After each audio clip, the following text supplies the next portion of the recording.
Here we are at the Satanic Temple in Salem, Massachusetts. Let's see what it's like. A Satanic Veterans Memorial that was rejected. 19th century art about Satan. Contemporary art with satanic themes. A satanic sculpture with a serious First Amendment story. The gift shop had this banner with their principles, including empathy.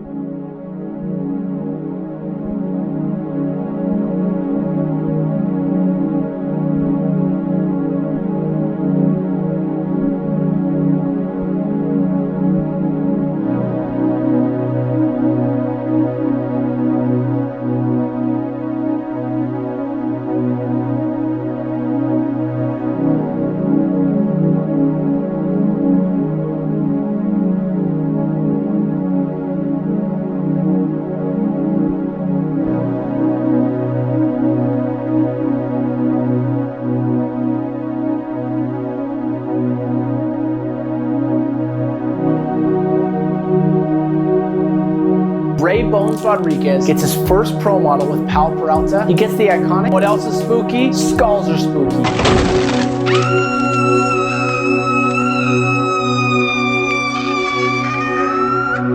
And they have a rich history in skateboarding. From back in the day with Skull Skates and Zorlak skateboards, all the way to today with Birdhouse and Zero skateboards. When Skullen's sword graphic drawn by BCJ. Years later, when Steve Rocco is poking fun at their graphics, he wants to make a truly evil graphic that makes the Paolo Skullen sword graphics look soft. About a year softer than a Tootsie Roll fruit cup. He designs the infamous Devil Worship deck, which is loaded with evil stuff. Rocco then decides he's going to take the graphic and use it for Nodus 101 graphic. People couldn't help but notice that Nodus' name spelled backwards is Satan. This caused a huge uproar in Southern California, and his boards and products were banned from different schools and stores all over the state.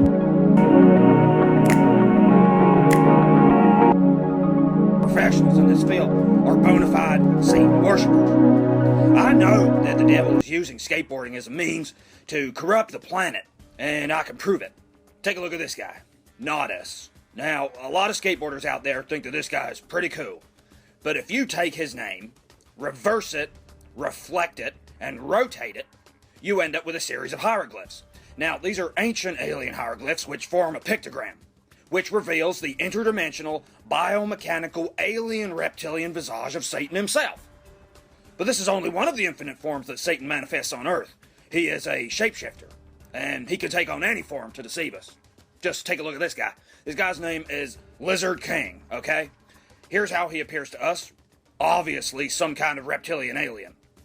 But the thing is, if you're a skateboarder, you're not seeing this reptilian alien. You're seeing something completely different. Here's how Lizard appears to us, and here's how he appears to a dedicated skateboarder. They think he's a rock star, you know? He's like a god to them. And the scary thing is that you don't even need to be a Satanist to get caught up in all of this. You know, you could be a Christian. We are going to show you how desperate Satan is to enslave humanity by looking at hidden messages that come out when you reverse the good Christian message that some skateboarders are spreading. Here's Simon Woodstock in the middle of a sermon. If we cook this up, can we offer it to God? No way. Okay, let's just reverse that. Heroin. Heroin. This is Satan trying to lead you to temptation. And that could be any kind of temptation. You know. For example, take a look at this footage of Richard Mulder talking about Christian love. Don't be selfish with it, but share it. And as you share it, you're gonna... Okay, reverse it. Nigga, you're a she's that. Nigga, you're a she's that. Nigga, you're a she's that. Nice try, Satan. Erica is indeed a lovely lady, but you will not succeed in making people think about her that way. And while all of this is going on, the government is going to try and introduce the NWO, the New World Order. And I liked otters the way they were before. Truth of Satanism. Most people don't know this about the world. If you understand how Satanists work and think, Satanists believe in karmic retribution. They don't believe they're allowed to trick you. So let me give you an example. If I sell poison apples and I put up a sign saying apples and you buy one and you die, then you were poisoned. If I sell poison apples and I put up a sign saying poison apples, and then you buy one and you die, you committed suicide. The fact that I told you what it was means I'm not guilty. I didn't murder you. You committed suicide. Discussing and exposing what is, in my opinion, a completely demonic and satanic agenda that is being promoted by the skateboarding industry. Now, don't get me wrong, I enjoy skateboarding. I have been doing it for more than 20 years of my life. I do not think that there is anything inherently evil about riding on a skateboard. But what I hope to bring to light here in these videos is the imagery and the symbols and the themes that the skateboarding industry, some of these big skateboarding companies are promoting, that are ultimately going to lead us away from God, lead us away from Jesus Christ, and that is the wrong direction. And then, so anyways, yeah, I was just like, no. And then, who's the dude, the dancer guy with the parachute pants? Mimsy Hammer. Yes. How do I know that? Because I'm a big fan.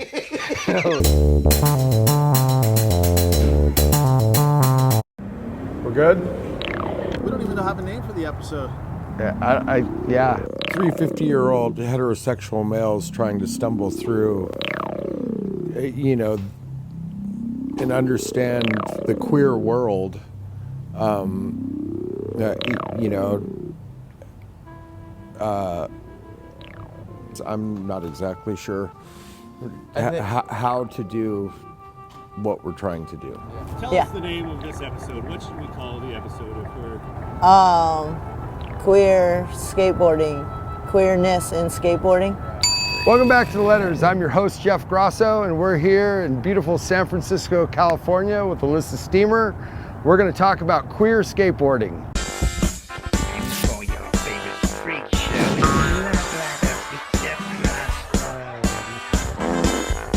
Flying internet show.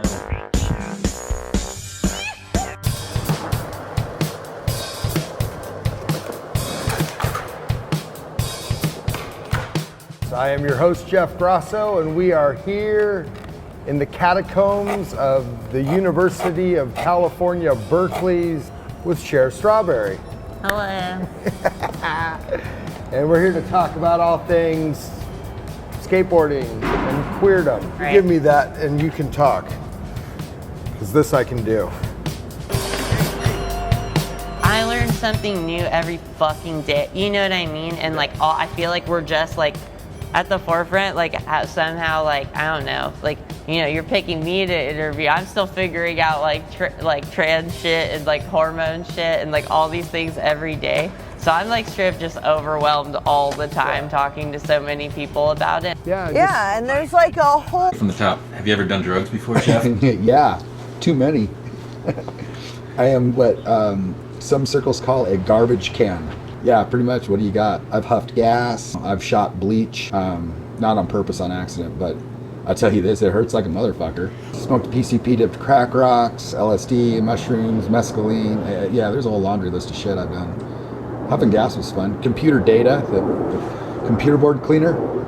Fucking sit there and cans that and just watch your brain cells fucking die off by the millions. And granted, I'm a recovering drug addict, so you're gonna get that slant, sorry. Charles Bukowski, Hunter S. Thompson, all that fucking bullshit, you know? Like, I wanna fucking suck the marrow of life and Hemingway my way around the world. Like, yeah, well, I'm not Hemingway, and you know, so like pretty much the gate opened up and I fell out on my face. Ever get you kicked off a skateboard team? Debatable. It's debatable. You know, if I'm being totally honest, yeah, probably. I pretty much ran myself out of skateboarding, you know. I quit preemptively. Yeah, I saw the writing on the wall, you know, but I mean, there's a whole, do you really want that whole story? Yeah, I wrote for this company, Santa Cruz, for quite a few years, you know, and all of my little heroes that came before me that wrote for Santa Cruz, you know, Dwayne Peters, Steve Olson stuff, these were rock and rolling, you know, very free-spirited, punk rock, you know, hard partying dudes. So you know, being a young 16, 17-year-old, it's like, well, they partied this hard, so I'm gonna party this hard. and they skated this good, so I'm gonna skate this good because that's what you do, right? Like I gotta outdo my heroes. You know, if your hero's Johnny Thunders, you're fucked. 87, 88 was when I quit. You know, I skated for like 3-4 years, whatever. And throughout the course of, say, my 4-year tenure there, is that the word?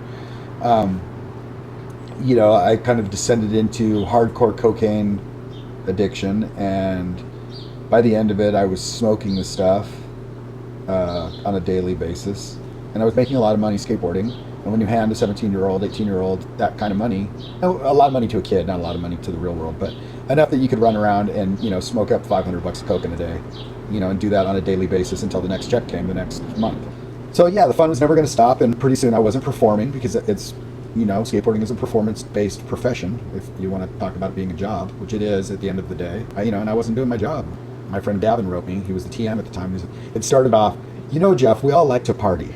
That was the opening line. And he was very sweet. He was trying to help a friend out. You know, we all grew up together. But he was obviously being pressured from the top. He's supposed to be managing me. Well, there's no managing a fucking lunatic. I'm like a fucking rabid dog. Like, you know, for a while I had it framed. You know, I thought it was very funny, you know, because it's, to look at it through clear lenses, it would have been too painful. So, you know, oh shit, you're throwing away this incredible opportunity. Why? Because you're a drug addict. Oh, no. I'm experiencing life. And they just don't understand because I'm an artist. And I'm fucking hip, slick, and cool, and I'm whatever I need to be that allows me to continue doing what I want to do, which is be completely irresponsible and get fucking loaded. And that's what I did. At the same time, my best friend was starting up his own skateboard company called the Great American Skateboard Company, but Stacey Peralta talked him out of that, and he ended up calling it Lucero Limited because we didn't know how long it would last. So I preemptively went in and quit, and they were like, well, it's good luck to you, because they were going to get rid of me anyway. So yeah, really long answer to your yes or no question. Yeah, I've been kicked off the skateboard team. I like to tell it and spin it, you know, that I quit, but they were coming with hatchets, chainsaws probably, you know, burn the village to get the one cancerous dude out.